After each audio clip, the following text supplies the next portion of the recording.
Lengo ni kupata timu za wachezaji 10 ambapo 5 watakuwa wametoka kwa upande wa kiume na wengine 5 upande wa kike. Kwa hiyo hii ni taratibu yetu, tamaduni yetu ya kwenda kwenye mashindano makubwa. Lazima tufanye mchakato. Hatuchagui tu watu ya kiholela. Lazima watu waje wanajiandaa, wanakuja wanacheza. Alafu tuna wale washindani 5 kwanza wa bora ndio wanachaguliwa.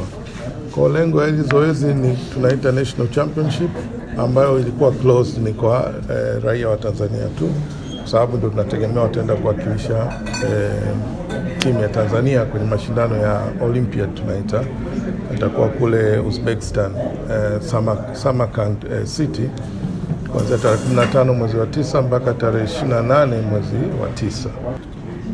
Kutokana na timu zote hizi mbili kupatikana, tutakuwa na maandalizi ambayo tutaweza kufanya kwa pamoja na wadau. Kwa mashindano haya tunashukuru sana Bahresa, Seacliff Hotel, PwC, PricewaterhouseCoopers, kuna Specialized Hauliers, I&M Bank na wengineo ambao huenda wasipende majina yao yakatajwa. Lakini mwisho tunaomba pia msaada mkubwa sana kutoka kwa wadau ambao wanaweza kutusaidia.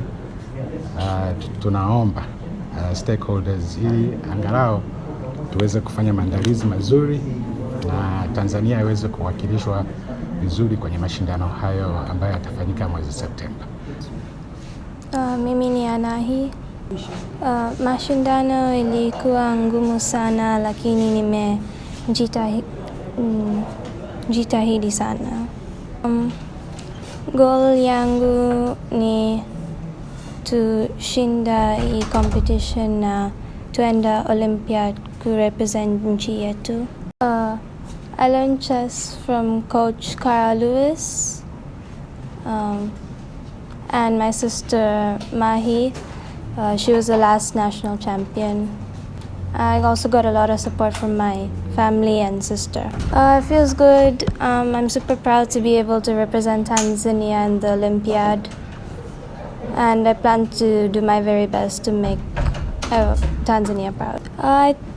I think it's very good right now, but I think we could get more ladies to come and play chess, as we were only 12 this time, but I think we could have more people playing.